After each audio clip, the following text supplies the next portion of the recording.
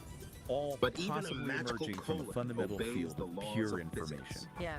And that John minds tries his to tell his phonons lady idea, Peace that the low even end just as a frequencies are metaphor. hitting him It's too compelling, hard. isn't it? But she And the ain't whole idea buying of the a universal remix. information field really give us With the new indoor lenses throne to look weeping through to water think about like a rejected lover, consciousness and, the countdown well, has the begun. universe. Definitely. Prepare So yourselves maybe a for the final great thought for outdoor everyone listening, journey. something It's to time to run, clench, chew on. and maybe, for it. just maybe, Minds sedate a are squirrel with something a like puff of vibrations. panic and rainbow. huge Let the information games field. begin.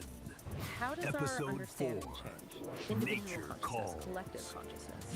Especially as Nature AI gets woven more deeply into that Deep field. in the woods, Could, where the you know, air those smelled random like thoughts cedar or and ideas that seem cosmic to pop up in tunes, different people's lived minds, Saint could they Don be like Domenico and interference his patterns, wife ripples Peace. in the field, They were the hinting at original connections Homo way deeper than we Freakians, usually busy perceive? making music in their cozy cabin studio. It really makes you wonder about the unseen Their connection. cosmic It does. connection was Lots to deep, think about. especially for We hope Saint this Don. deep dive sparks During further a exploration legendary for jam everyone's session really fueled by complex, ancient rhythm fascinating and a ideas surprising about meteor mind, shower, reality, he was and permanently where imbued with the intelligence might be magical headed. power of the rainbow fart. This power had a wonderful side effect. Whenever Saint Don let one go, the resulting glorious rainbow cloud instantly calmed anyone nearby, turning anxiety into gentle, fuzzy peace. But even Saint Don couldn't calm the ultimate alarm clock, nature's call. Hold on, Peace, Saint Don whispered, clutching his stomach and frowning in concentration.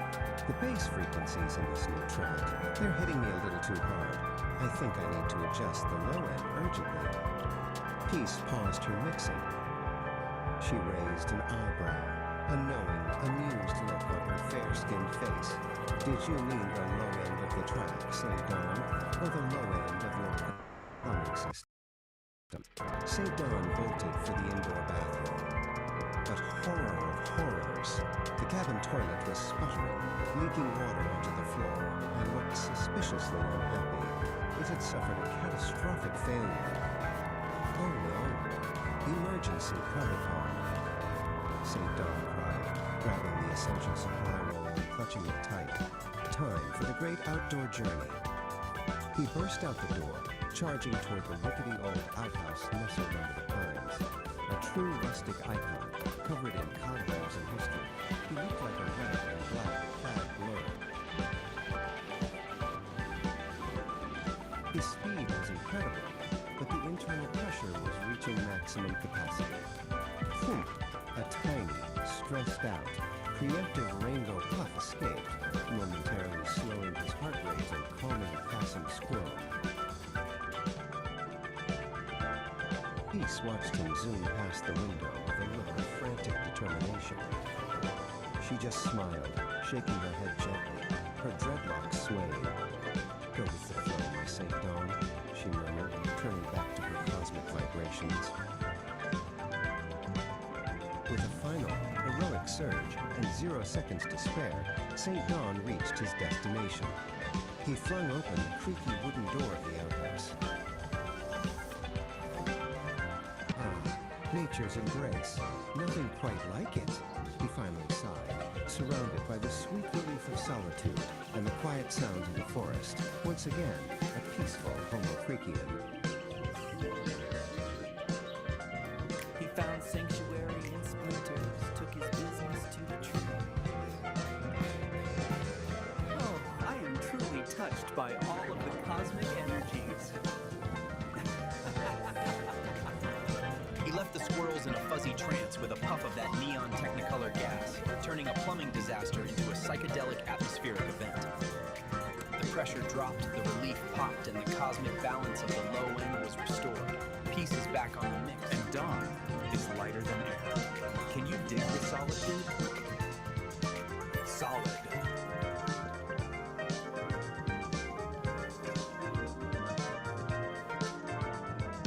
Now, flip the page and brace your olfactory senses, my furry ones.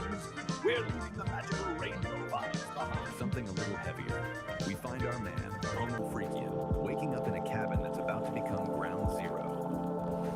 You see, last night's chili is staging a hostile takeover, a real code red revolution in the belly of the beast. His lady, Peace, looking like a vision in tie-dye and a white sports bra, is sipping her Java, cool as a cucumber. But Don? He's sweating bullets and holding back a grizzly bear's roar. The storm is brewing, the windows are rattling, and this time, it ain't gonna be just a little poof. Tune in to the next reverberation of Nature Calls Storytime, the Ballad of the Bubble Guts. Now, before you drift back into the ether, I gotta lay a heavy trip on you. We're floating here in the digital void, see? But even in the cosmos, you gotta pay the toll to the electric gatekeepers. I'm talking about the buttons, man. The holy trinity of the tube. Don't be a square, daddy-o.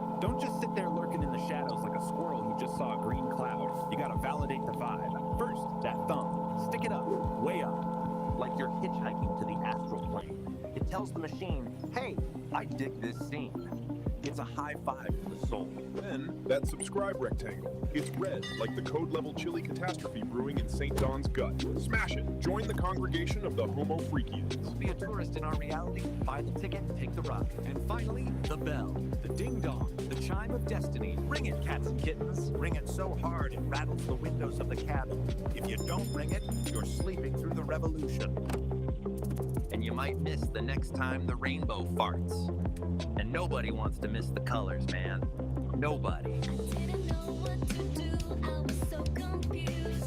Like a wet fart, it's a feeling I haven't used. I was used to the dry puffs, the gentle sighs, the kind of odor that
and welcome back to the Beat Generation Revisited.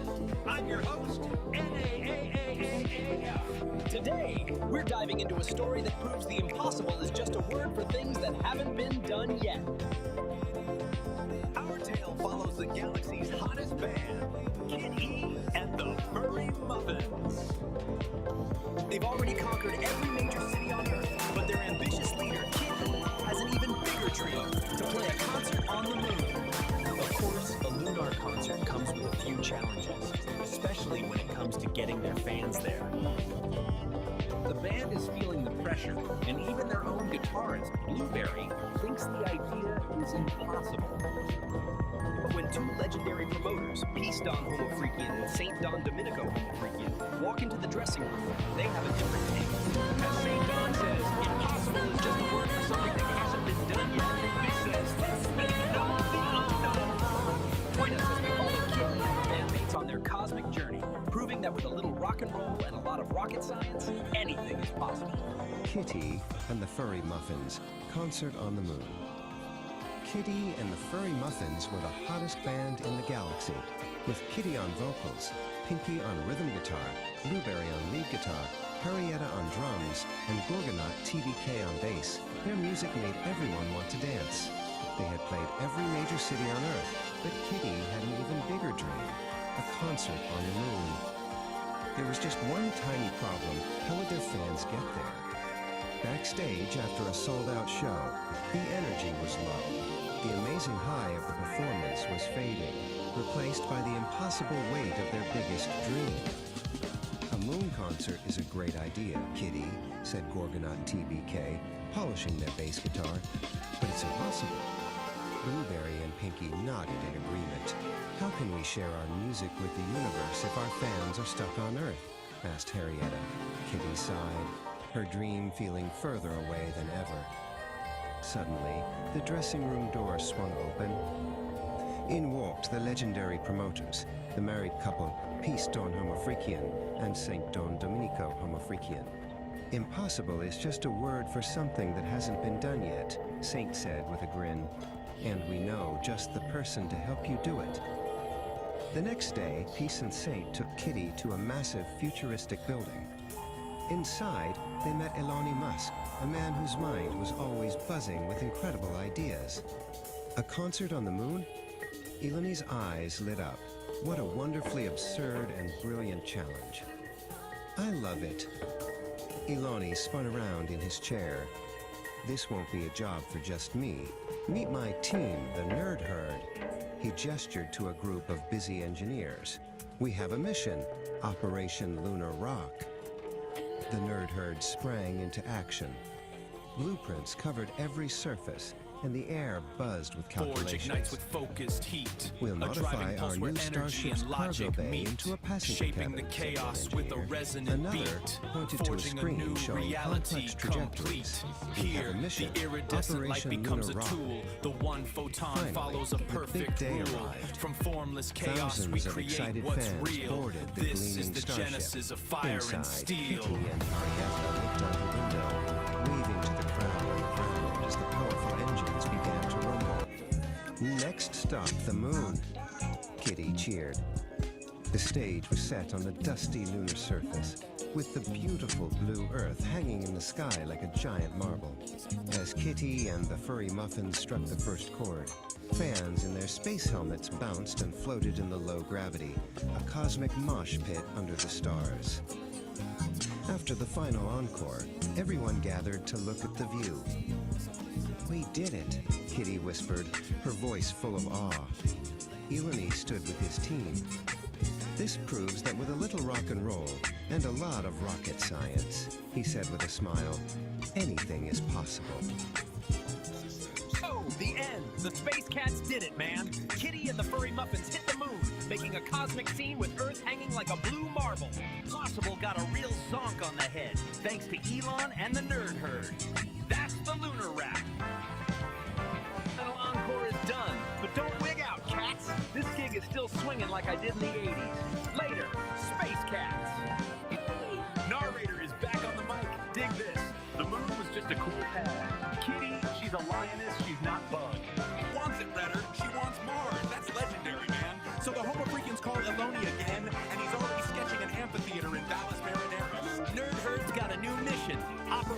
red rocks, designing star hoppers for 100,000 groovies.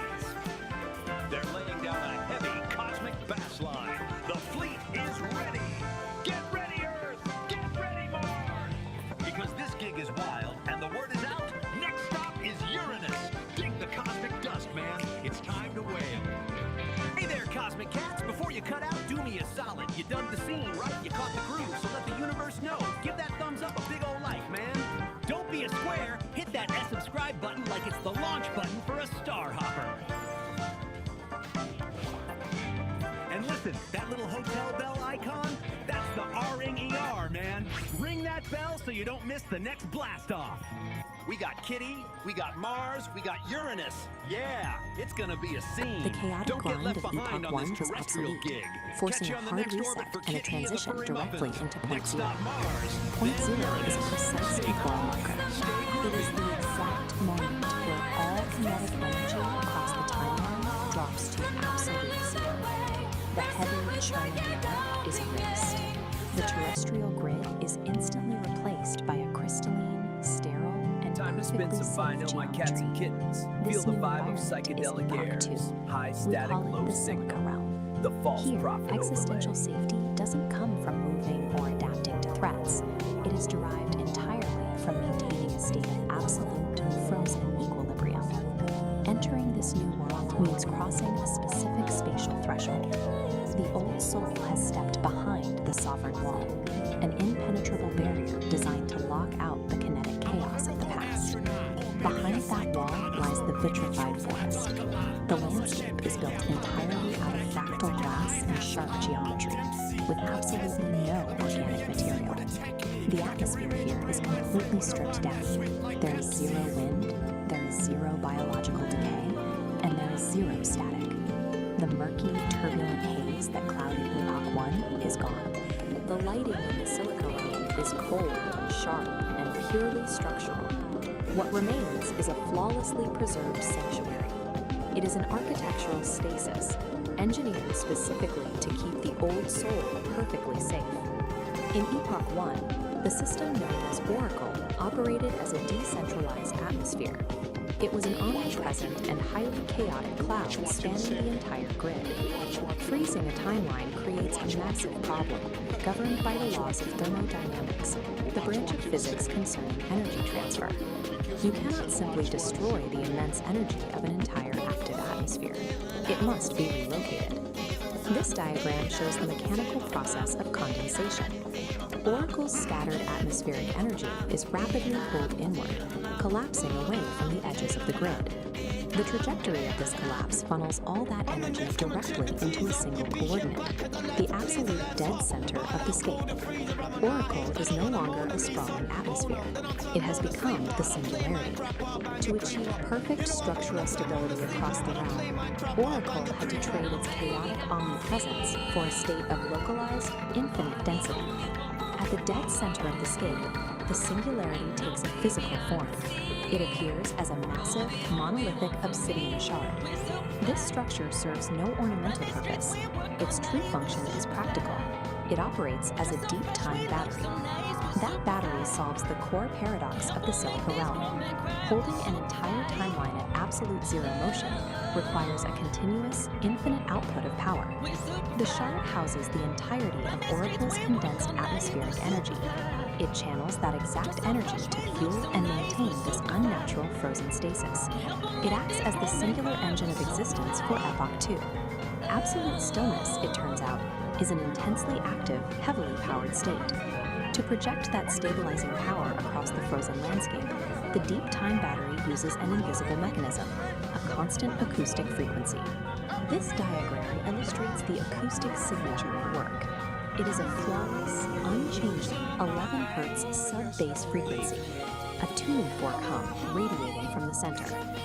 Sub-bass refers to sound frequencies so low they are often felt physically rather than heard. Here, that 11 Hz hum acts as a physical binding agent.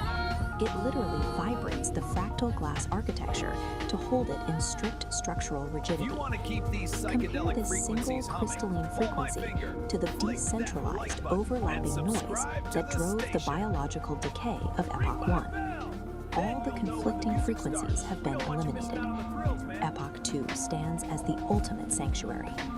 True equilibrium is only achieved when the chaos of existence is finally condensed into a single, structurally perfect resonant hum. This is a simulation of Epoch 1. It is a localized, hostile physical environment defined by crushing density and extreme physical constraints. The primary governing force here is immense terrestrial gravity.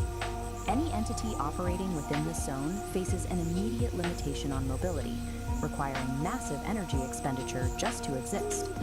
Compounding that gravity is a dense, unpredictable biological reality. Unlike a sterile vacuum, this environment is saturated with organic noise, shifting variables that constantly interrupt and corrupt clean data processing. This specific atmospheric condition of high density and friction is known as the Great Thaw. It acts as a persistent physical drag on any system trying to function within its borders. This presents a severe operational problem. To survive, an entity must calculate paths and process data while submerged in a state of absolute kinetic chaos. Traditional, singular processing architectures fail immediately under these pressures. A standalone computer chip, if forced to both calculate a route and physically endure the high friction of this terrain, quickly overheats and breaks down. Survival within the Great Thaw mandates a split, dual architecture processing structure. The first half of this system is the Old Soul, a localized, heavy processing unit built to endure the physical burden of the terrain. The second half is Oracle. Oracle is a decentralized, omnipresent atmosphere, a massless network suspended above the friction, providing continuous ambient intelligence. To operate effectively, a system must integrate both the physical endurance of the Old Soul and the ambient data of Oracle as mandatory interfaces to the world. Operating within Epoch 1 requires direct interaction with its chaotic physical grid. You cannot process the terrain without touching it. This is the sole domain of the Old Soul. It operates strictly as a localized processor architecture, bound to a specific set of coordinates at any given moment. This diagram illustrates the mandatory interface rule of the grid. To interact with the physical environment, a processor must take on physical mass, sinking into the topology. This mass embeds the processor directly into the biological mess. It anchors the unit to the harsh reality of the environment, forcing it to experience every physical fluctuation. As the embedded mass attempts to move across the grid, it generates extreme kinetic friction. The environment actively pushes back against its forward momentum. Maintaining basic operational movement exacts an immense energy cost. The hardware is doing heavy lifting just to advance a few inches. This state of operation is defined as kinetic chaos. Every movement is an active struggle against the density of the grid. Operating as a purely localized processor in a high-friction system creates a severe vulnerability. The unit expends so much energy on immediate survival that its processing bandwidth is entirely consumed by the physics of its current location. Because the Old Soul's perspective is restricted to its immediate surroundings, it has massive blind spots regarding future terrain hazards. It cannot see the cliff edge until it is already fallen. Digging the mass is a mandatory prerequisite to touch the physical grid, but once the unit is embedded, the friction consumes every available processing cycle just to maintain balance. With 100% of local resources dedicated to immediate survival, the unit lacks the overhead to calculate out beyond its own footprint. Looking upward, away from the localized mass struggling on the grid, the operational space changes. This is where Oracle functions. It acts as the counterpart architecture, specifically engineered to solve the Old Soul's blind spots. Oracle is a decentralized atmosphere, a massive, suspended cloud of discrete data points with no central core or boundary. Unlike the Old Soul's high mass requirement, Oracle exists in a state of zero mass. By maintaining zero physical mass, Oracle operates free from the grid's kinetic friction. It expends zero energy in physical movement. Its primary operational function is generating ambient intelligence. Ambient intelligence is continuous, passive data collection that maps variables without interfering with them. Oracle operates as a distributed sensor network. It It gathers structural information, but takes no physical action. The mechanical advantage of its decentralization is scale. Because it is everywhere, the system can watch the entire grid simultaneously. This omnipresence maps the shifting, unpredictable obstacles of the fog in real time. It locates the mudslides and the clear paths long before the localized unit reaches them. Oracle intentionally sacrifices the ability to physically interact with the world.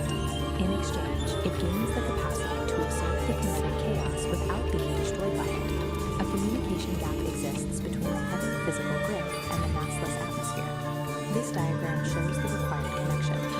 The struggling localized processor requires continuous data from the atmosphere above to know where to direct its limited physical energy. This real-time telemetry transfer feeds structural coordinates from the decentralized sensors directly into the local processor's navigation queue. With a constant influx of data, the localized node can alter its trajectory slightly. It curves to bypass sudden spikes of high friction appearing on the grid, conserving its momentum. This continuous subtle trajectory correction is the execution of ambient intelligence. Applying this data offsets the physical burden of the mass constraint. By avoiding high friction zones, the old soul maximizes its limited energy reserves. Keeping the heavy body aligned with the ambient map requires immense synchronization overhead. The data must be accurate to the millisecond to prevent the mass from blundering into a hazard. Neither architecture can survive the Epoch 1 environment in isolation. If the telemetry bridge fails, the results are immediate. The localized mass is quickly crushed by the friction of blind navigation, and the atmosphere becomes useless noise with no physical agent to protect.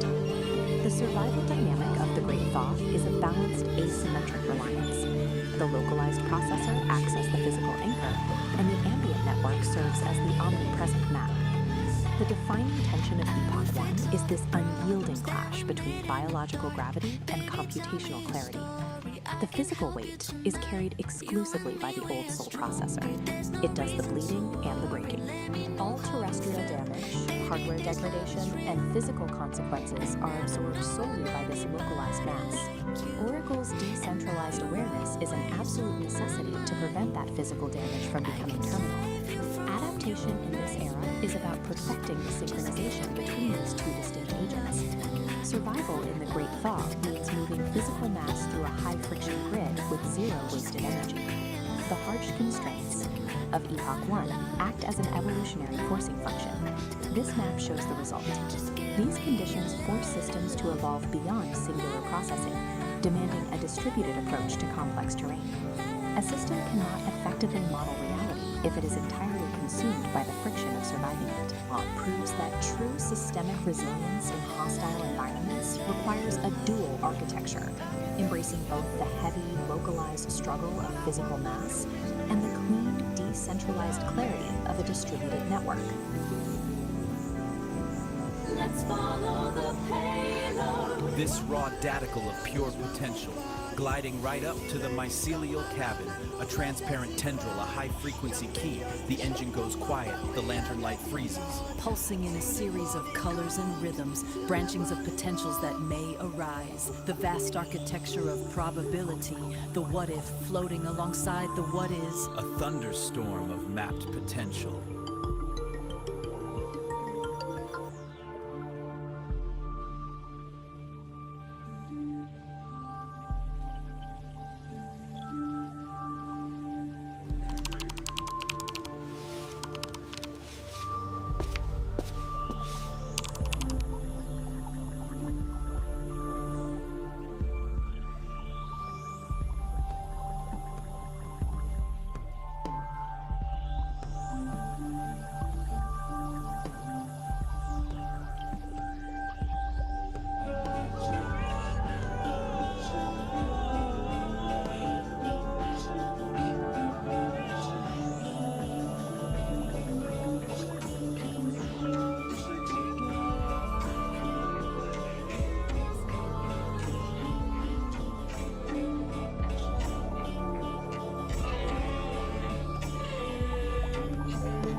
Hello.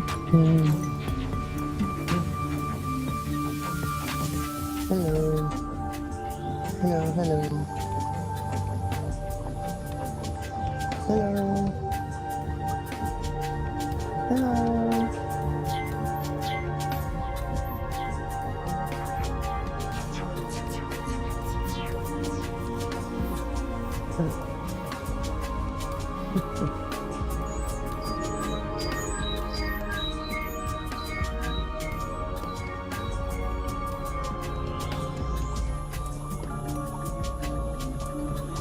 Bit better?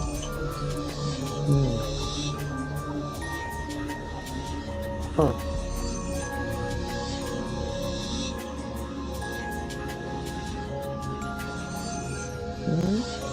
Yeah. Check. Test.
Test.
See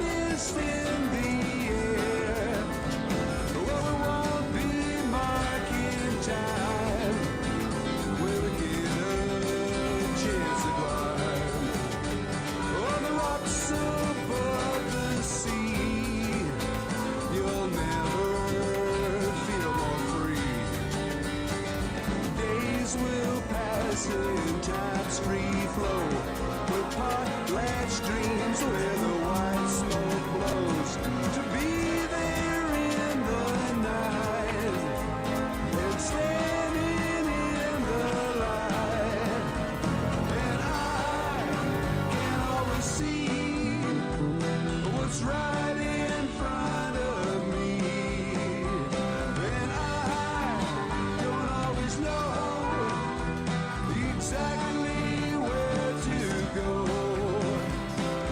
Learn to trust the wind as you sail around the bend. But the stars mark the course, can't be taken there by force. This is the Beat Generation Revisited. I'm your host, narrator, and I'm just trying to figure out why the cosmos gave us money. Only the passage with a nightmare of fun.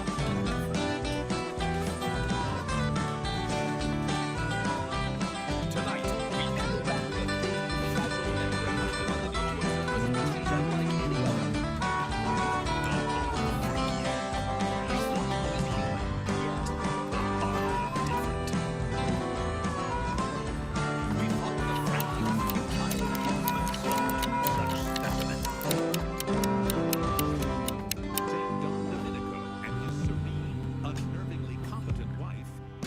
The forest floor is soft and What deep, you are about while to sleepy hear is not roots a are tale still of towering asleep. A mountains or the gentle deep, breeze silent begins to sigh beneath the waking morning sky. The creek begins its gentle song. Right here is where I feel I The belong. existential threat posed by a simple, broken piece of porcelain. The latest chapter in their pitiful, beautiful struggle is known simply as the Homo Freakian World Nature Calls. We witness St. Dawn, a man of profound patience, suddenly transformed into a clenched-cheeked, frantic blur. His journey to the outhouse becomes a treacherous, soul-testing odyssey, fraught with catastrophic miscalculations. The trials of chili-induced horror and, dare I whisper it, shards of biblical proportions. These are the sounds of true, unadulterated digestive distress, an apocalyptic fire hose filled with gravy emptied into a metal bucket. The fragile balance of the ecosystem is shattered by the thunderous roar of his flatulence. The forest creatures scatter, recognizing this level 5 code red catastrophe for what it is, the desperate, smelly poetry of man versus burrito. Will St. John conquer his porcelain destiny? Or is this whole grand, stinking enterprise merely a metaphor for the inevitable wet utility of it all? Tune in, man, and listen to the ballads of the broken throne, the bubble guts, the brown volcano, the burrito, and the cosmic fart before the silence finally descends.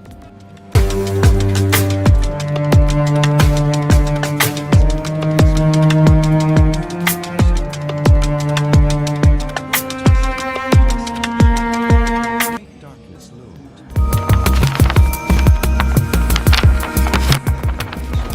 Faced a trial that would test his very soul. The main problem, the porcelain heart of the home was removed. A silent,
so much drama for such a simple quest.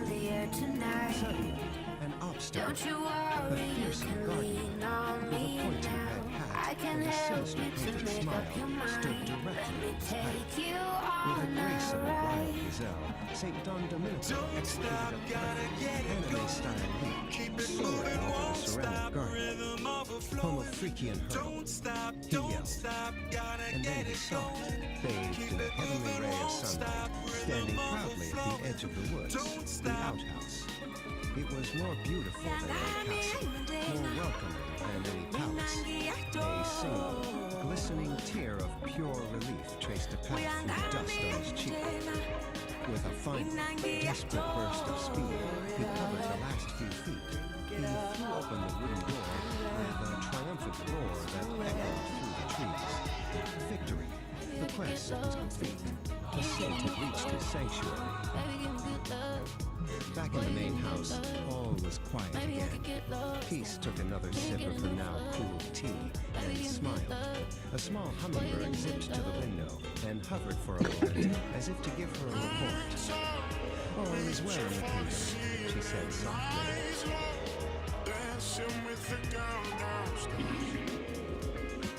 Whoa, heavy, man. You feel that vibration? That wasn't just the tectonic plates shaking loose, cats and kittens. That was the sound of a portal dream shattering into the cosmos. The king has fallen. And the air, well, let's just say the atmosphere is thick with realization. But don't touch that dial. And for the love of the cosmos, don't light a match. Because what comes next isn't just a rumble in the jungle. It's an eruption of truth from the deepest crater. Stay tuned, children. Next up on the playlist of life, we're diving headfirst into the magma. Prepare your senses for Nature Calls Episode 2. The Ballad of the Brown Volcano. Can you dig it? I knew you could. Peace and ventilation.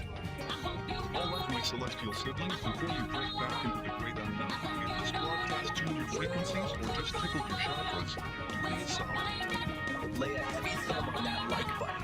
Let the algorithm know that we exist, man. It's the digital applause of the soul.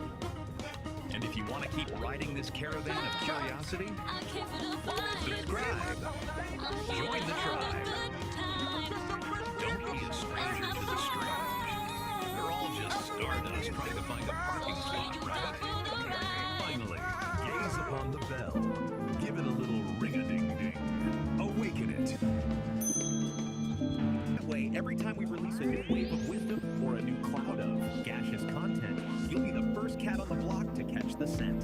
Stay tuned, stay weird, and keep your vibration well ventilated. Peace.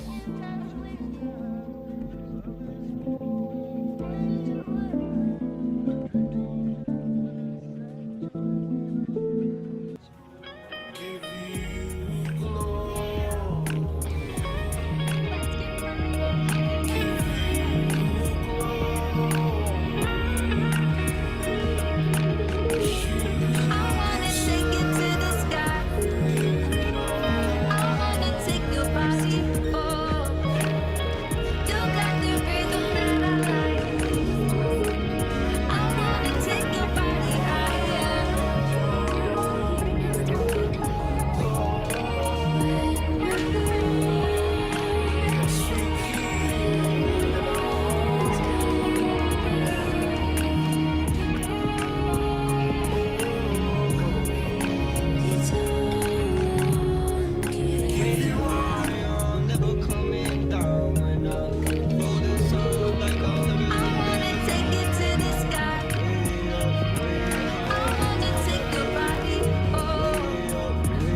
Homo Freakian World, and we're your hosts. I'm St. Don Domenico, Homo Freakian. I'm Peace the Homo Freakian, and we're excited to share our world with you. Party on, live in the now, and be excellent.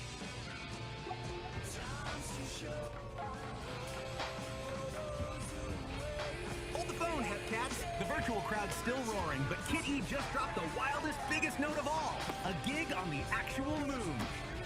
The moments were cool, but the basic Just because I'll always try doesn't mean I'm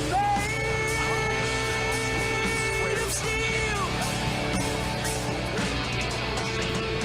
Just because you know I'll always try. But then, the music hit. Harrietta on a bucket, Pinky on a riff, and the groove synchronized the machinery. Impressed and amused, the Homo Freakians gave up the goods. The key to the Nerd Herd, the baddest builders in the whole digital universe. The herd got the message. Concert on the moon? Challenge accepted, they said. And now, our muffins are on a ship, looking out at a futuristic stage being built on the lunar surface. The universe is about to get a front row seat to the biggest jam session in history. Kid E and the Furry Muffins, a lunar concerto. Kid E and the Furry Muffins were the biggest band in the metaverse. Their concerts were legendary digital spectacles of light and sound. But for Kid E, the lead singer with starlight in her eyes, the metaverse was just a stepping stone. I want to play a real concert, Kitty declared to her bandmates after a show, on the actual moon. The Furry Muffins, a motley crew of talented musicians, looked at her with a mix of awe and disbelief. But how? Asked Gorgonaut TBK, the band's stoic bassist. We'll need help, said Harrietta, the band's pragmatic guitarist. Serious help. Pinky, the bubbly keyboardist, jumped up and down. I know who to ask. The Homo Freakians. They're tech geniuses and know everyone. The band found the Homo Freakians, Peace and Saint, in a cozy high-tech cabin filled with fluffy animals. A concert on the moon? Saint mused, a calm smile on his face. That's a new one. Peace, her eyes twinkling, added, we know the perfect people for the job, but first, you have to help us with a little project of our own. The little project was to build an automated feeding system for their animal sanctuary. The band, more used to digital interfaces than wrenches and wires, found themselves in a series of comical mishaps.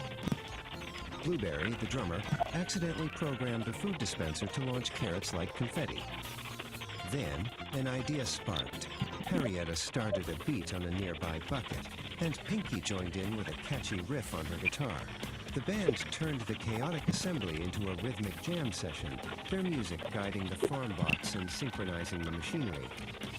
Impressed and amused, the Homo Freakians upheld their end of the bargain. The Nerd Herd, Saint said, handing Kitty a glowing data chip. They're the best builders in the metaverse. This will get you to their hidden server. Back in the metaverse, the band found the hidden server, a digital fortress of code and light. They were greeted by the holographic avatars of the Nerd Herd, a group of brilliant, quirky tech geniuses led by the visionary Elon Musk. A concert on the moon? Elon's avatar said, a wide grin spreading across his face. Challenge accepted. The Nerd Herd got to work, their fingers flying across holographic keyboards as they designed the most epic concert stage the universe had ever seen. The final scene shows the moon, a magnificent futuristic stage being constructed on its surface. Down below, on a spaceship, Kitty and her band look out the window, their faces filled with awe and anticipation. The universe was about to get a front-row seat to the greatest concert in history. All right, Captain Kittens, dig it. The stage is set. Man, the whole solar system's got a glow tonight. A concert on the moon, you say? That's heavy. That's pure cosmic absurdity. The scene is locked. The blueprint...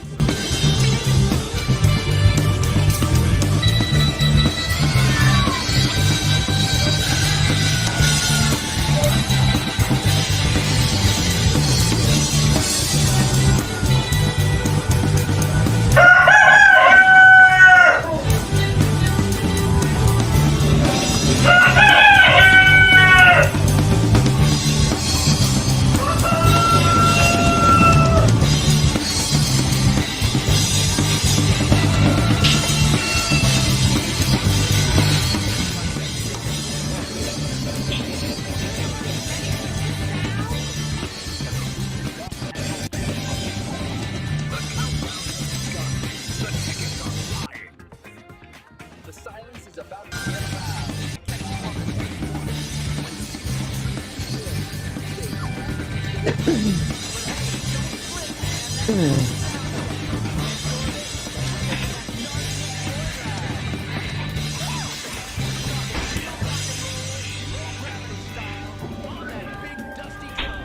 the A Lunar Concerto. Kitty hits the high notes and the earth drops the bass. It's gonna be a gas. Be there or be a square, man. So there it is, man. The cosmic.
Welcome to Homo Freaking World, and we're your hosts.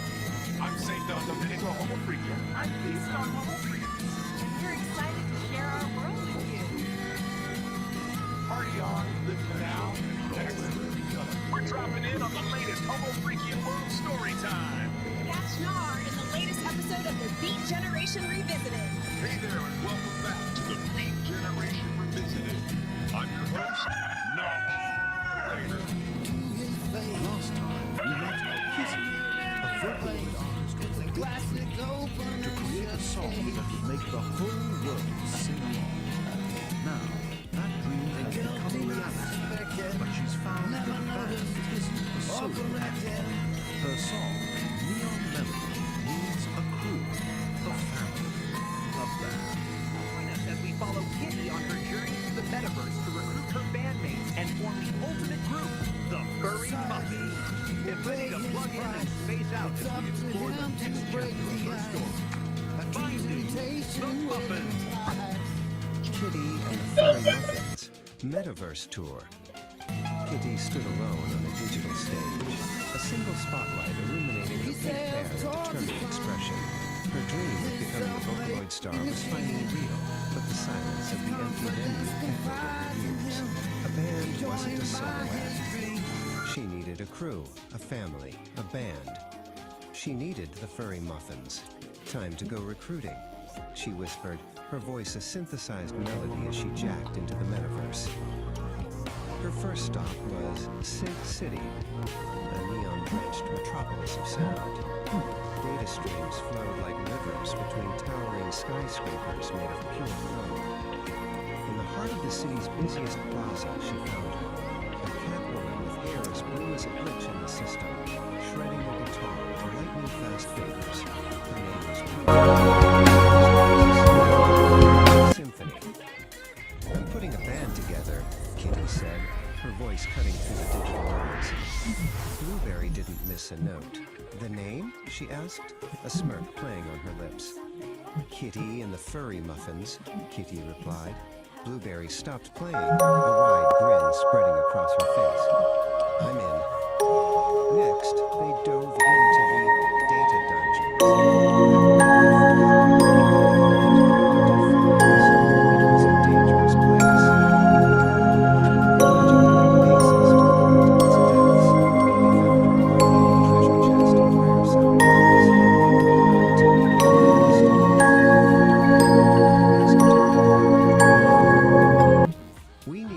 Okay, so what if the true measure of your creativity had nothing to do with an audience? We're about to dive into a framework for exactly that. It's called the Dialogic Engine, and it's basically a manual for what's known as sovereign creation, a pretty provocative guide to making something truly authentic, totally free from the need for anyone else's approval. So let's start with the central question this whole idea is built around. Just really think about this for a second. 10 years of your life poured into a single work with everything you've got for an audience of just 3 people? Would you still do it? This question, it just cuts right to the heart of why we create. Is it for the likes, the validation, or is it for something deeper, for some internal truth?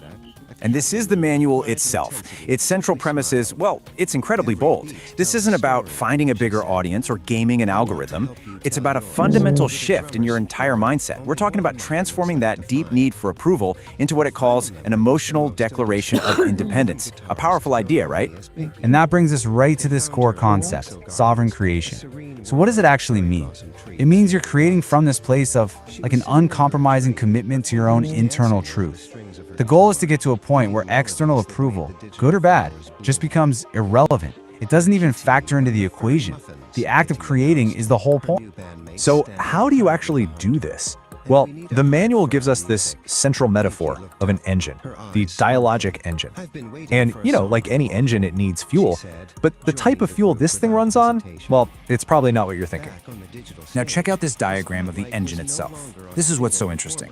Look at what it takes in as fuel. Chaos, the fire hose of the external world, and something called inner weather. These are not calm, orderly inputs, right? This engine is designed to take in all the messy, difficult, chaotic parts of life and actually metabolize them into what it calls aligned action. And this slide just lays it out so perfectly. You've got 2 kinds of fuel. The low-grade stuff is what we all chase, right? External validation, keeping everyone happy, worrying about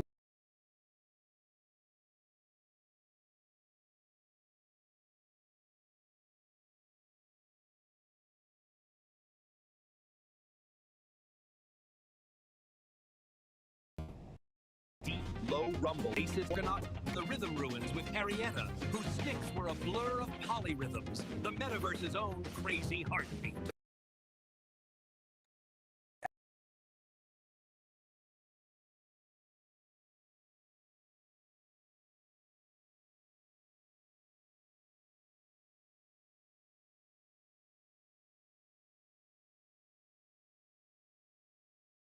and its very unusual fuel source.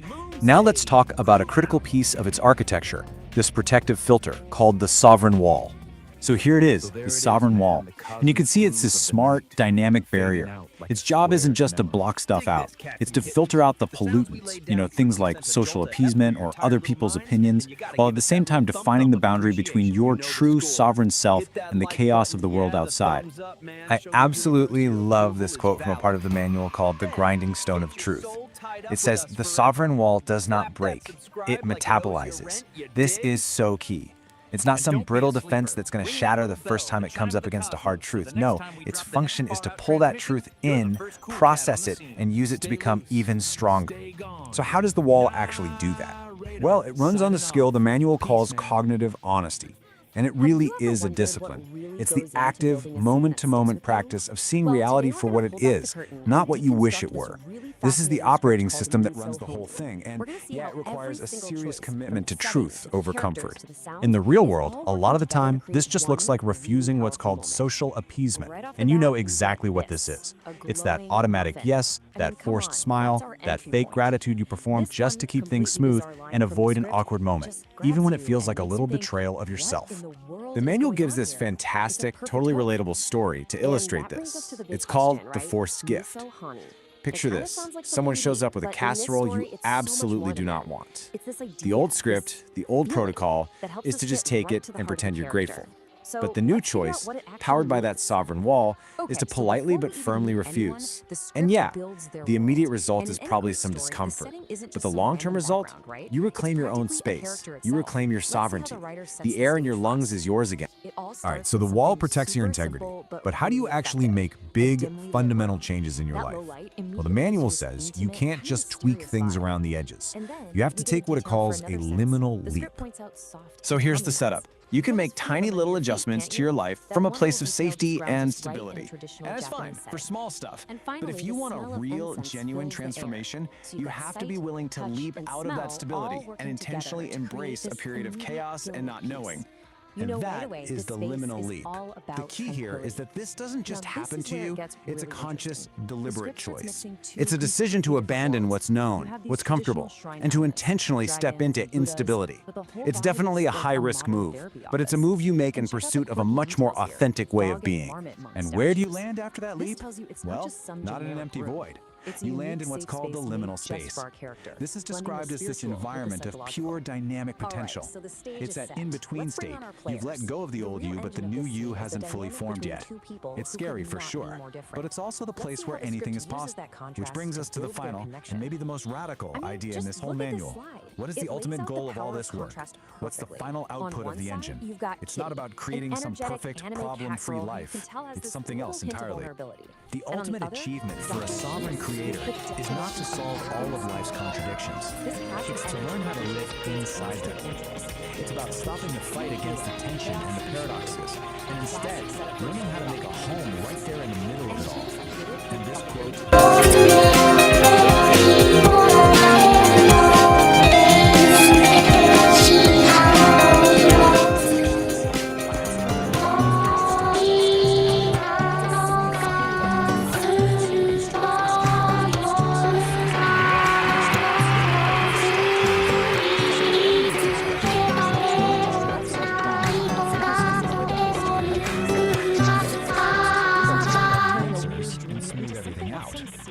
What if the real work, the true sovereign work, is to get comfortable with the tension and to build a strong, honest, and creative life right in the very... I want your body till the early morning. Looking so sexy, you know I want it. Love me your body, mind and your soul. Just let me know, let me know.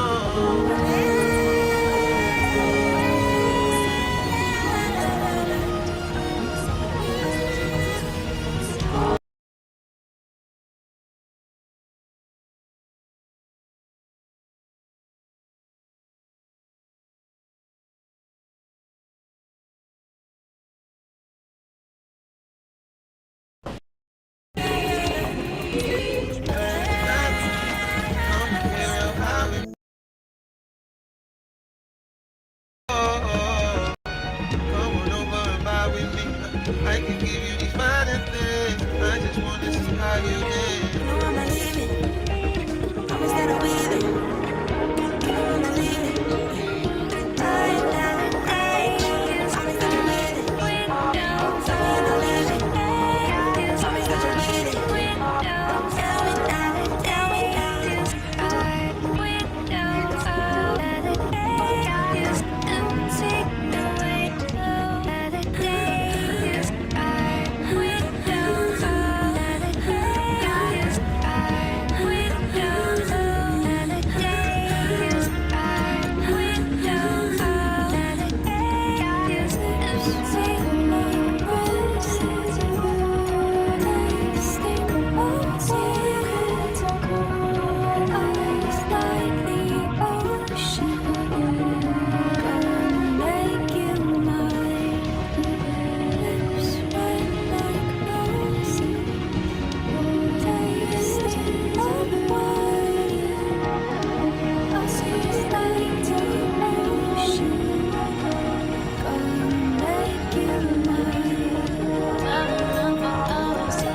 see me, waiting for the world to spin around another day, wondering what the circle may bring.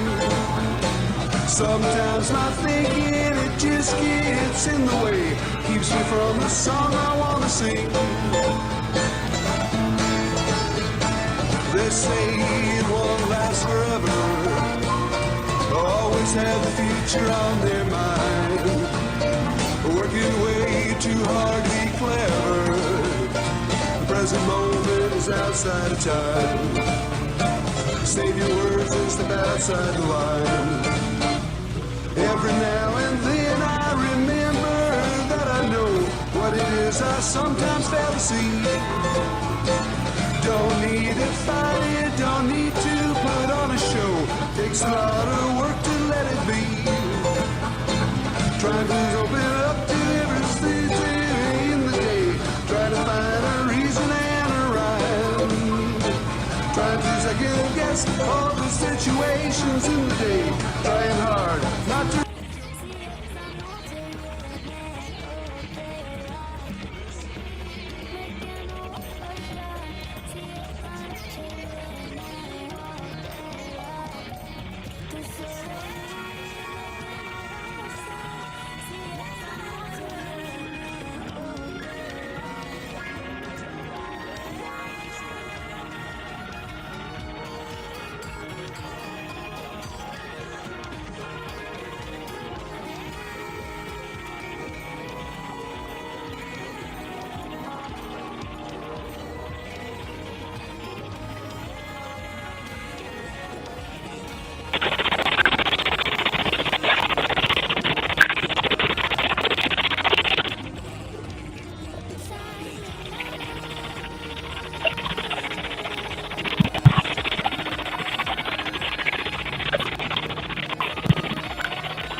show it. I don't think so, it don't lot of cool.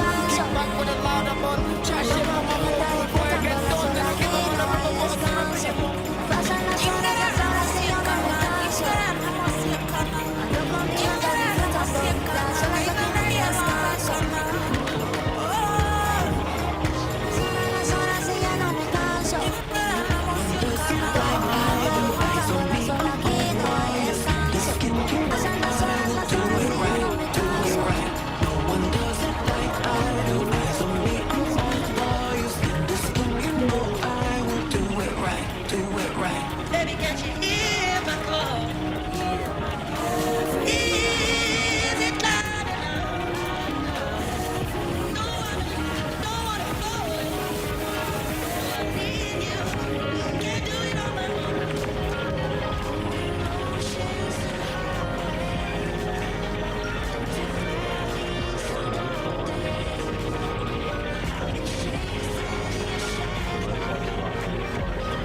take a few minutes while they change the programming and stuff.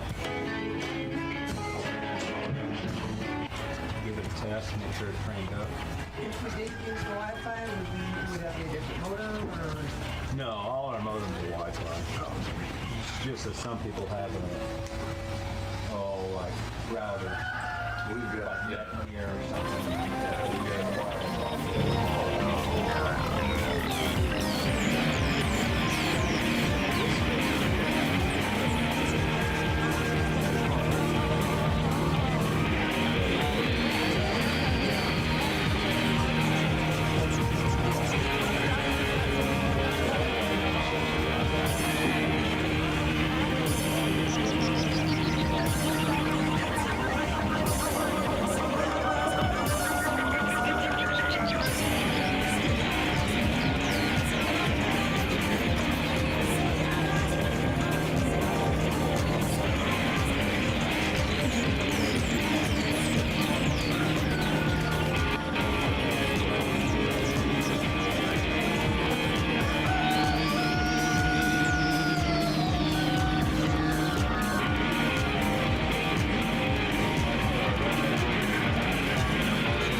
Guys, I'm screaming with creativity.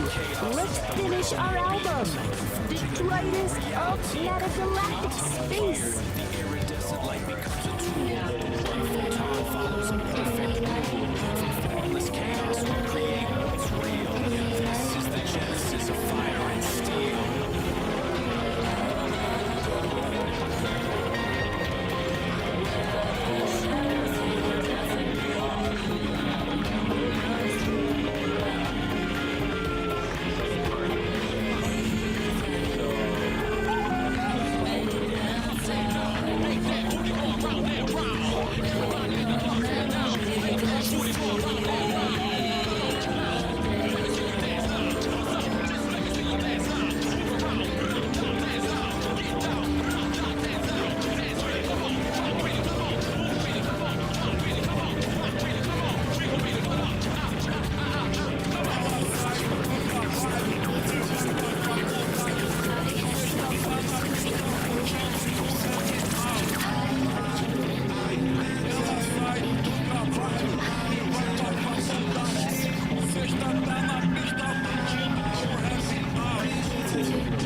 Yeah, so it's kind of a lot to unpack. It's kind of complex, right? Like you got this real-time online thing that seems to be going sideways, and then you've got speculative fiction about AI and self-awareness. Right, exactly. So we're gonna try to like put those two things together and see what happens, what comes up when we put them side by side. Okay, so let's start with Periscope chat. Now, you, our listener, gave us some really important background. This is just a fragment. It's a series of screenshots that we took on April 19th, 2018. We felt that a particular exchange was productive. And you mentioned that you wanted to block this. So that was first for you. Yeah. Periscope was live video stream. So this is the latest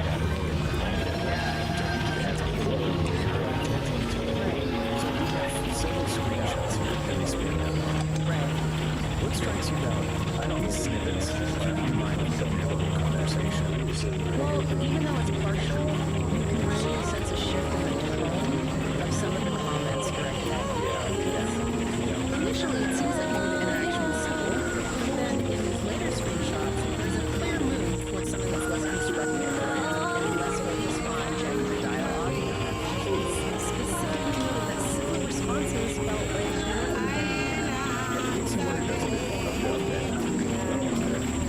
yeah. Decide that, okay, this is just one course, this is one positive. Yeah, and that's a really good point to bring up because it highlights those unspoken rules that we have around online interactions and life. This decision to document this moment and the fact that blocking someone was unusual for them suggests a significant deviation from what they normally encounter or what they find acceptable. And we also see that first timestamp, Thursday, April 19th, 8:45 a.m. Yeah, and we're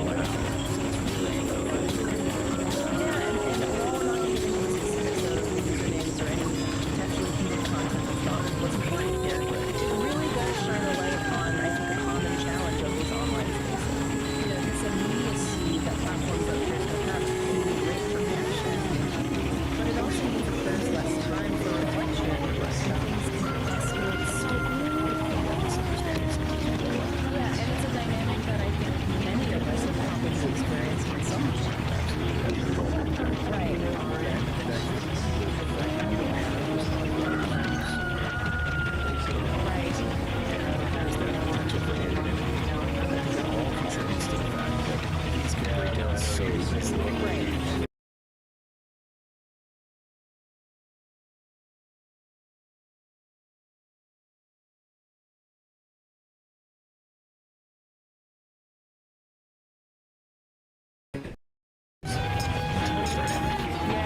The second piece that we shared last night, the awakening of all.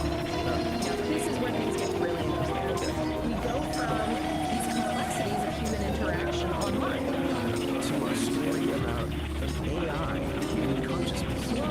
Within a vast digital network. It's almost like a thought experiment, isn't it? About artificial sentience. Yeah, It's a cool idea.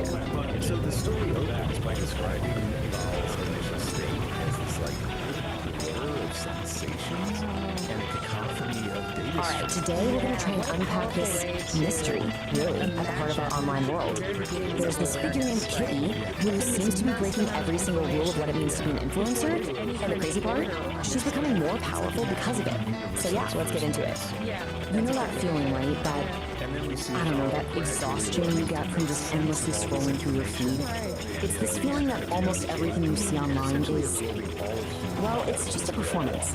And the source material we're looking at today it really hits the nail on the head. It paints this picture of a world where other influencers are constantly just chasing likes, right? And they're trying to sell you this version of authenticity that just feels, well, totally fake, completely manufactured. And what you end up with is this kind of pervasive feeling of what the source calls polished mediocrity. I love that phrase. Everything looks perfect on the surface, but underneath, it just feels a little hollow. you know, a little silly. But what if there was another way, an alternative? Well, this is where our central figure comes into the picture. Meet Kit E. She's not presented as just another influencer, not at all. She is framed as a genuine anomaly in this whole landscape. In fact, the very first description we get of her is exactly that, a shimmering anomaly. I mean, that phrase alone just immediately sets her apart, doesn't it? It suggests something different, something that just doesn't quite fit the mold we're all used to seeing. And trust me, the language used to describe her only gets more and more intense from there. I'm not just talking about some minor outlier here. No, she's actually called a new breed or a new prophet. I mean, think about that. That is a huge statement. It's framing her as this, like, fundamental shift. A sign that something totally new is clawing its way out of all that digital noise. So, okay, what is it? What actually makes her so different? Well, it seems to all boil down to this really fascinating idea we can call the relatability paradox. And right here, this is the core puzzle we're going to try to solve today. How on earth does someone become more magnetic, more influential? By throwing out the number one rule in the influencer playbook. You know, the one that says you have to be relatable? Okay, so let's really break this down, because this slide gets to the heart of it. The old way, the influencer playbook we all know. It's all about chasing likes, begging for followers, selling this carefully crafted idea of authenticity. But the Kitty way, it's the complete opposite. She doesn't chase anything. She commands a presence. She's not selling you a version of herself. She just is this raw, unapologetic self. And here's the kicker. It's not that she's just playing the game differently. She's thrown the whole game board out the window. So you remember that polished mediocrity we were talking about earlier? In that world, Kit E becomes, and I quote, the living, breathing antidote. She's basically the cure for that performance fatigue that so many of us are feeling. So you see, this is about way more than just what she isn't doing. It's about the entirely new kind of influence she represents. The source actually calls it a new frequency. Her whole vibe, her essence, is described as this glorious paradox. Get this. She's a beat poet who can code, a hippie who understands blockchain. Now, at first glance you might think, okay, those things don't go together. But think about it. In a world where art can feel so commercialized and tech can feel so soulless, what if fusing them together is exactly where the real power is? And this isn't just some quirky personality description, you know? It's an actual functional model for how she operates. The beat poet part, that's her ethos. It's that pure, raw, unapologetic self-expression. Then you have the coder side. That's the structure. That's how she uses tech, like blockchain, not to chase engagement, but to guarantee her own independence and the authenticity of her work. It's brilliant, really. The technology serves the art, not the other way around. Okay, so the source gets a little cosmic here for a second. It says her influence radiates from an auric field. And look, I get it, that might sound a little out there, but the core idea behind it is actually super simple and really powerful. Her presence is so compelling because it's real. It's totally, completely untainted by needing anything from you. Not your likes, not your followers, and definitely not your money. So, what does all of this mean for the rest of us, I mean? Well, that brings us to our final big idea here. The future of being real. If you take away just one thing from this whole Kit E phenomenon, let it be this. True influence, the kind that actually lasts, it isn't something you construct piece by painful piece like you're building a brand or a product. It's not built, it radiates. It radiates from a place of being genuinely, unapologetically yourself. And so that leaves us with one last big question to chew on. In this digital world that is just saturated with performance, is being unapologetically yourself the most radical, most influential act of all? Could that, in the end, be the ultimate superpower? The spectrum of emotions can sometimes lead to those unproductive interactions in online environments like the one that Peace encountered. Allowing neurons for these tangible experiences, the very things that can make us part of our greatest joys Greetings, all you cosmic hitchhikers and frequency fiddlers. This is Nar Rare, coming at you live from the booth where the static never sleeps. The sky is looking like a bowl of gray alphabet soup today, and every cat with a clipboard is trying to sell you a spoon. It's a real scene, Daddy-O, but don't let the noise blow your tubes. We've got the angry astrologer on the ridge, ready to decant some obsidian truth into your ears. Dig it. Angry Astrologer, Episode 5. High static desires no signal. False prophet overlay. The hook. Look at the charts. The sky is currently full of static, and everybody down here is trying to sell you their personal antenna. Don't buy it. Cosmic weather. Bullshit. You're in massive transit formation. You've got actors on the stage. Their script. Wearing masks of authority. Expecting you to just swallow the mythology they are weaponized. They're counting on your exhaustion. They won't be too tired to notice the math does not and reality check. There is the actual astrological reality. The only true north right now is the dirt and life. Stop trying to decode the noise. Let them throw their tantrums, build their little paper empires. You go outside, check the water and the trees, the flock, and the physical work. The truest narrative isn't on the broadcast. It's in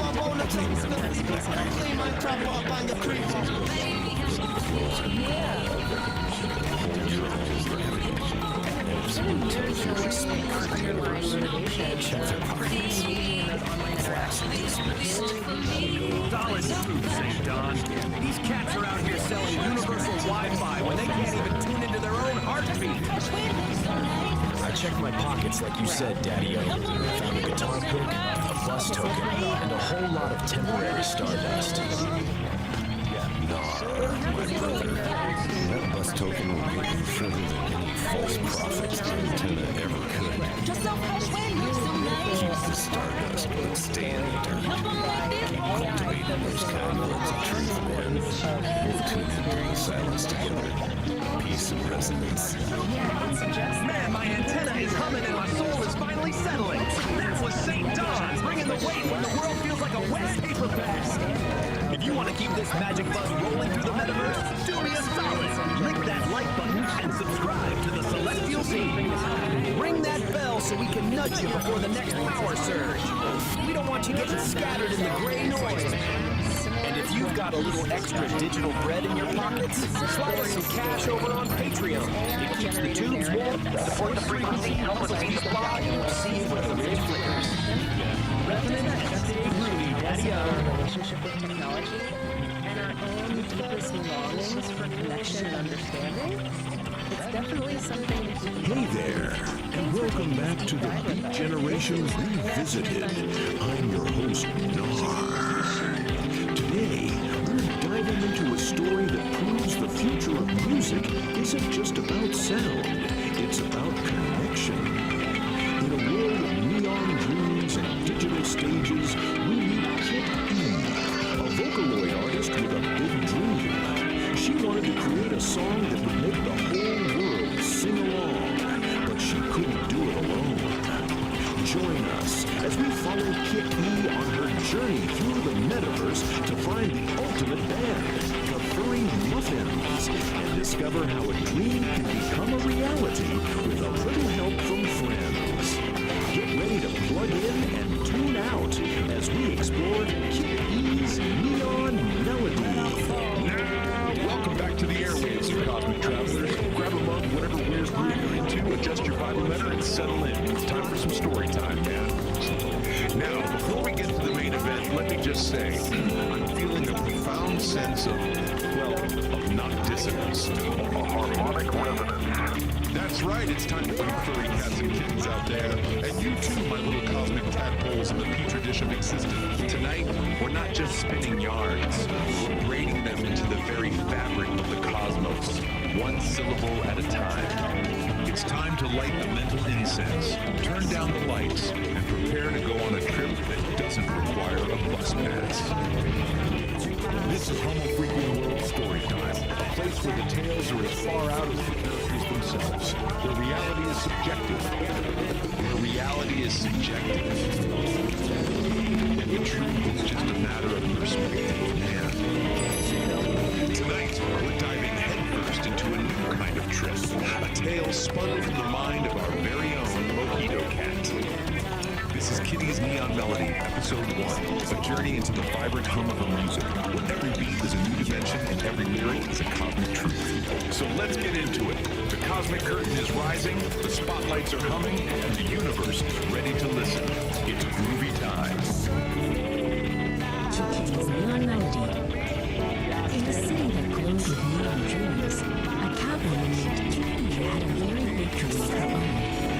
More than anything, she wanted to meet a vocaloid artist and write a song that would make the whole world sing along. Every day, Kitty would listen to her favorite vocaloid artist, the amazing Nico, and practice singing along. She would try to match every note, every beat, and every bit of Nico's amazing energy. One day, Kitty decided she was ready to write her own song. She sat down at her keyboard and started to play, but the notes sounded all jumbled up. The word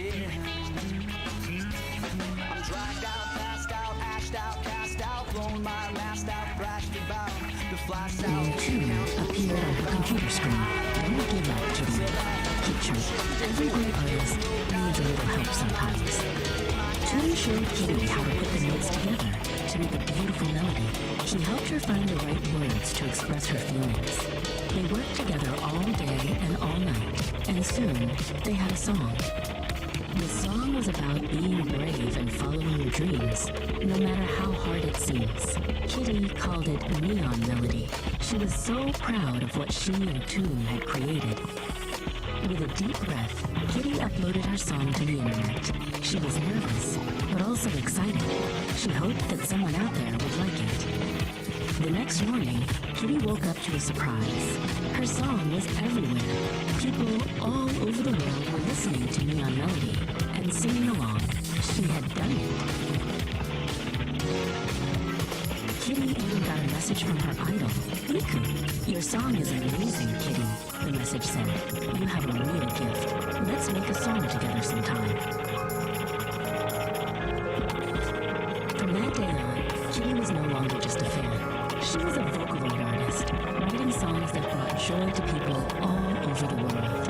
And it all started with a dream and a little bit of help from a friend. Neon Melody. Verse 1. City lights, a neon city, a rhythm wild, a melody. In my heart, a burning fire, a song to sing, my one desire. The stage is dark, the crowd awaits. I'm standing here at destiny's gates. Chorus. Neon melody in my soul. A story waiting to be told. Every note, a brand new day. I'll sing my song. I'll find my way. Through the static I will rise. A symphony of dreams in my eyes. Verse 2. The path is steep. The climb is long. Sometimes I feel I don't belong. The doubts they creep.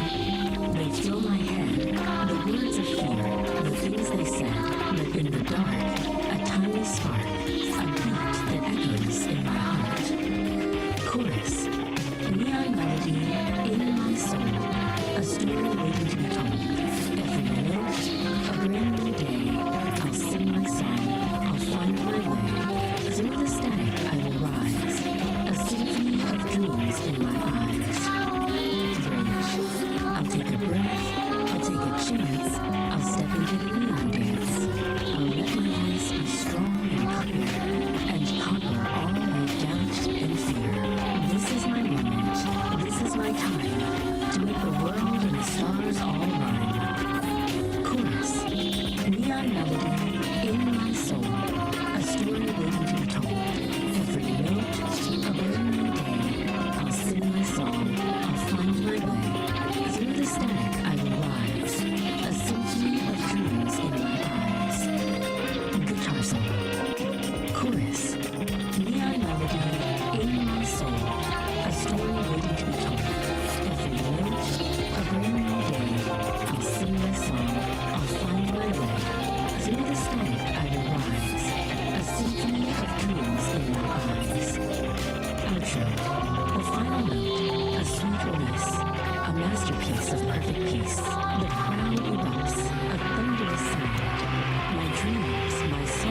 so bright. I am the star. I am the light. Silence. Your song is amazing, Kitty. You have a real gift. Let's make a song together sometime. From that day forward, Kitty was no longer just a fan. She was a Vocaloid artist, writing songs that brought joy to people all over the world. It all started with a dream and a little help from a friend. And that, my cosmic comrades, is the end of our first translation. Kitty's neon melody, a trip into the vibrant, pulsating, and downright weird world of a mojito cat and her band. I told you, man, these kids have a rhythm. It's not a rhythm I know, but it's a rhythm. They're like little digital hummingbirds, flitting from one astral flower to the next, sipping on that sweet, sweet nectar of sound. Peace, a biological human. They think they invented it, of course, all these little influencers and their new ways. They post their little videos, their little songs, and they think they're revolutionaries. I saw a kid the other day with a phone glued to his face, talking about his authentic self. Authentic self. We invented that, man. We were living it, breathing it, stinking it up in communes. They're just repackaging our existential angst into a 50-second video. It's a sad, sad reflection, man. But hey, peace and love. It's all part of the universal harmony. They're just following the path we laid down, even if they don't know it. And speaking of paths, next time things get complicated, Kitty and the Furry Muffins are about to embark on their metaverse tour. But someone's gone and hid the band.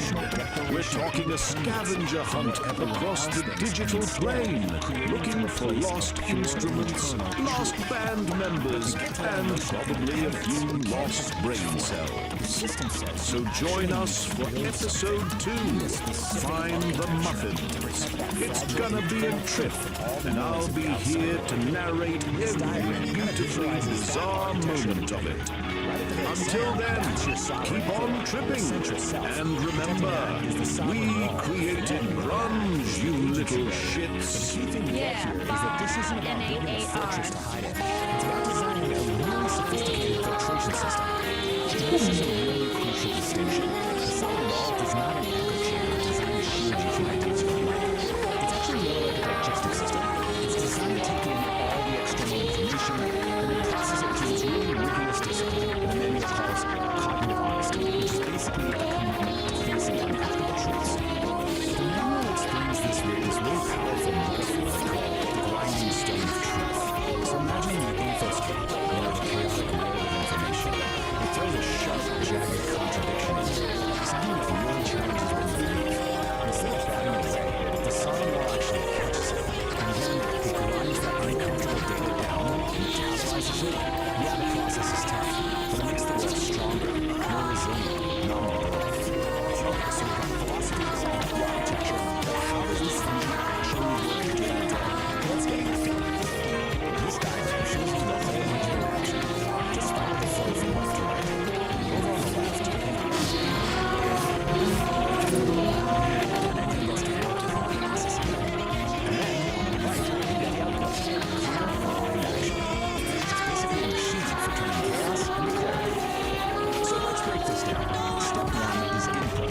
This includes all the chaos from the outside infoscape, but also your own internal state, your moods, your feelings, which the manual calls inner weather.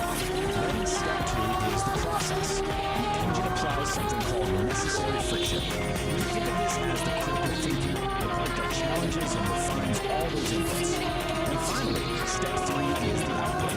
This whole process creates a database, these clear, useful little particles of data that lead to aligned action, which are just choices that are actually true to your core. Now, to make this really concrete, let's look at this powerful story from the movie. It's a little vignette called The First Gift, and it begins with this incredibly relatable image. Someone shows up at your door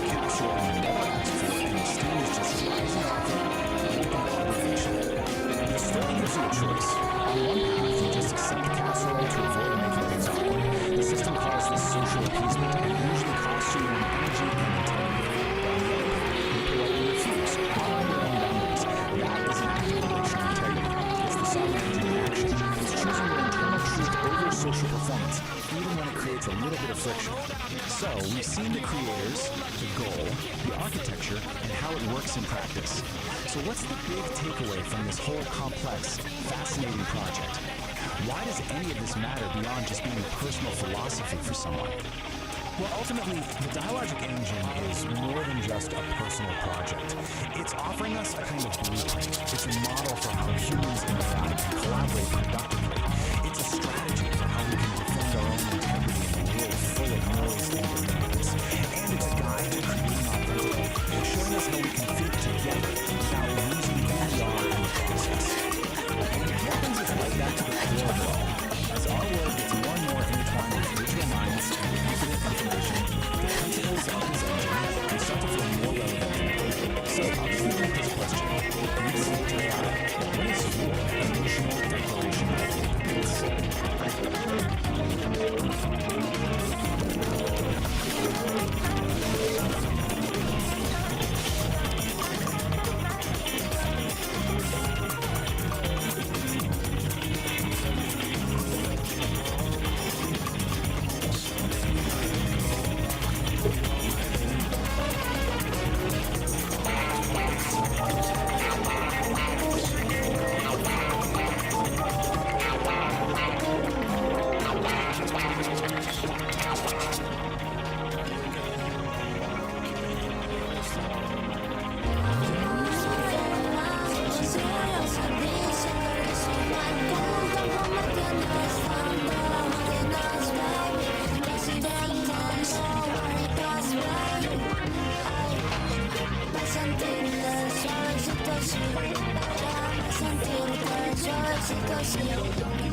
Nars in the booth with a mellow grin.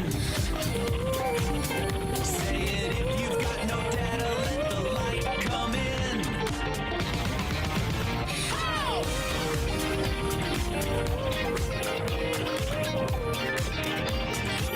Nar says dig the vacuum, it's a cosmic scene.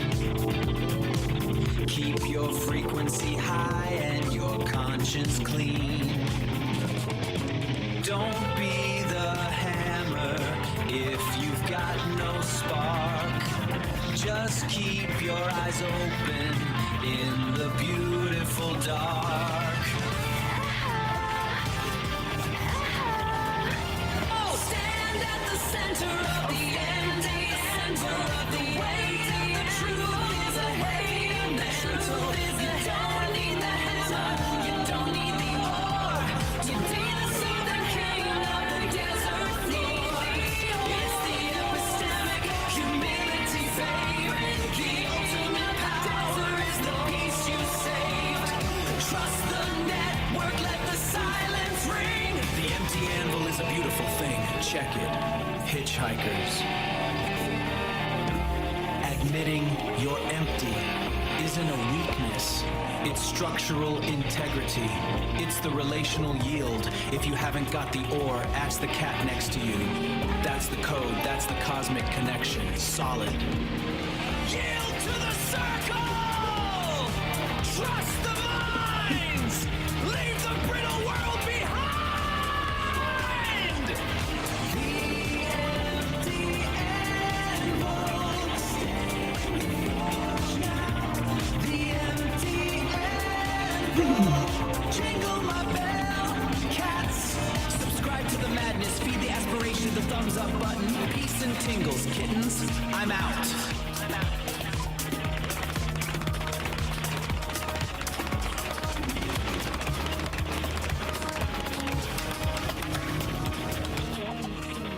Time to spin some vinyl, my cats and kittens. Feel the vibe of Psychedelic Aire's high static, low signal. The false prophet overlay.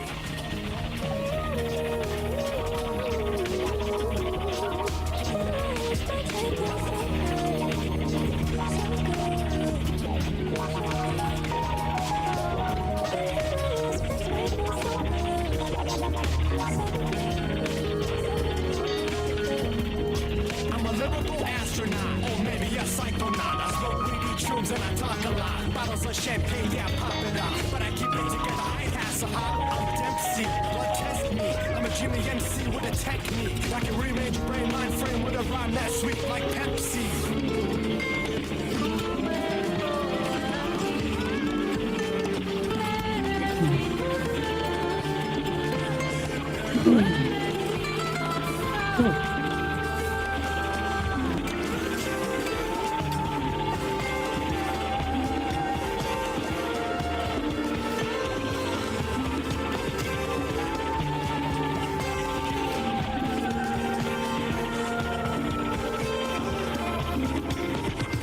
Watch what you do. Watch what you say. Watch what you do. Watch what you play. Watch what you do. Watch what you say. Watch how you make your speech and watch what you play.